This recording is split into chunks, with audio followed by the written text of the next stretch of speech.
Grant Park, Lollapalooza, day 4. Brian Phillips backstage with Bakar. Yes, Brian. How you doing? I'm well. How are you? I'm amazing. Thank you for asking me, man. Great set about an hour ago. Thank you. I was a little concerned that you were going to climb the side of the stage for Hell and Back at the end.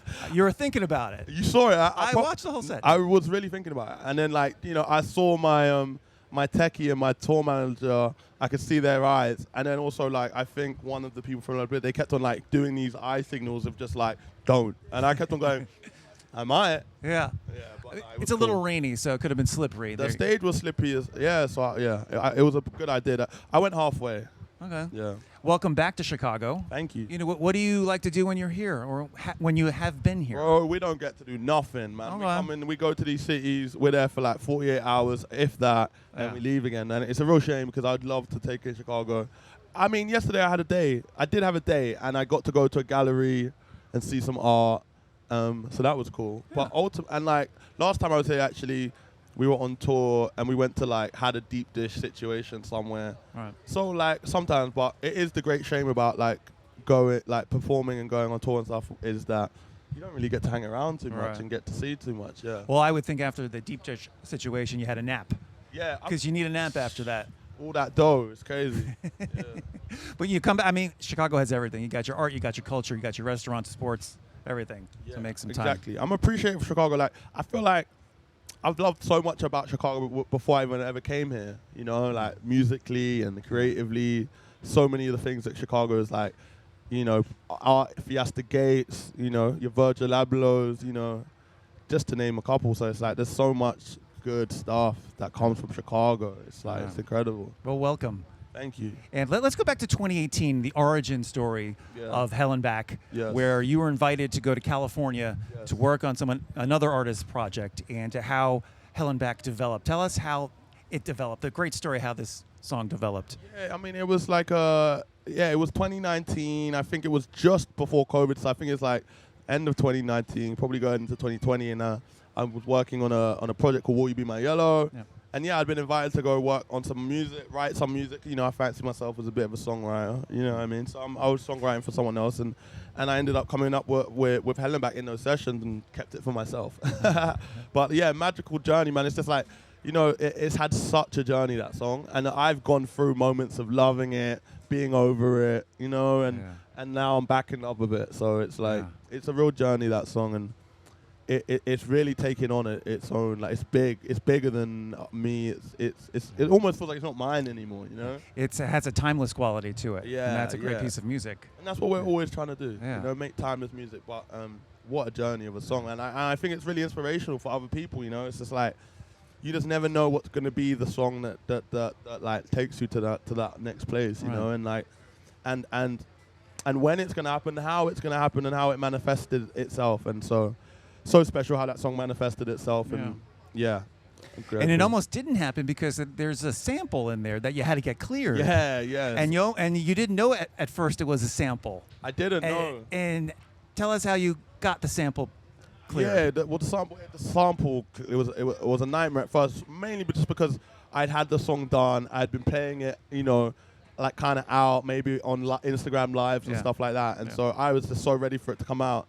And then I found out I had a sample. The producers who made the song Beach Noise, who are great friends of mine, hadn't told me at the time that it was a sample. And so came to get cleared. And the lady who the man whose song it is, Robert Parker, he had passed away quite a long time ago. And so his daughter's of old age now. Yeah. And she had lost the paperwork in Hurricane Katrina. They're from New Orleans. Yeah. So she had lost the paperwork in the hurricane, and so trying to get hold of her, and I think she probably was just who are these people? And we just couldn't find her, honestly. Right.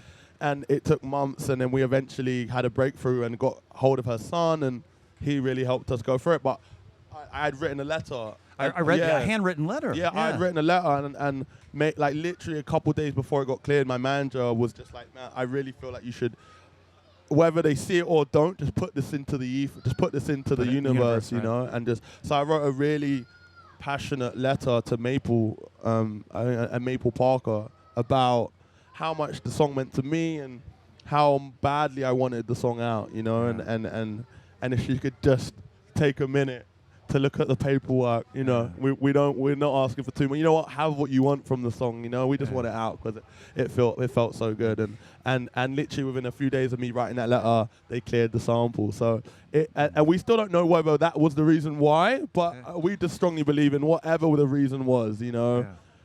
If they saw, if they didn't, I just think that putting that energy out there made it happen. Yeah. It was the beauty of the handwritten letter. Yeah. It's a lost art. Exactly. That's what I want. I'm going to go with that's what writing shit down. So I don't know if I'm allowed to say, but writing stuff down is a lost art. Even in myself, you know, like I used to write everything down. You know, Bad Kid, my first project, was all written on paper. I think we have loads of the paper still to this day.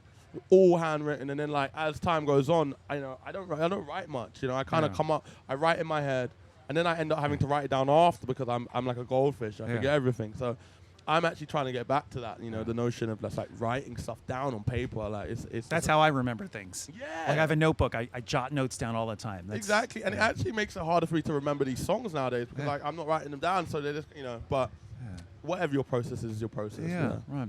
Talk about quickly the influence your mom has had on you, the conversations you've had with your mother and inspiring you to be an artist and her journey, you know, and how that has really finds itself in your music and your art. I think my mom just a great woman and like, you know, like went through so much just like raising two boys in the inner city, you know, not being from there, just getting to the city like when she had us. And so she just, you know, she just like a grinder. She's a hustler, you know what I'm saying? So we just have that in us, me and my brother, like we're just hustlers. And then like, and then musically, like I think it's like no one in my family is a musician. No one is a musician. So so like I wouldn't say that she spurred me on to be a musician, but her taste in music was always amazing. And so everything she would play around the house when we grew up and just definitely bled itself into what I make, you know, and like.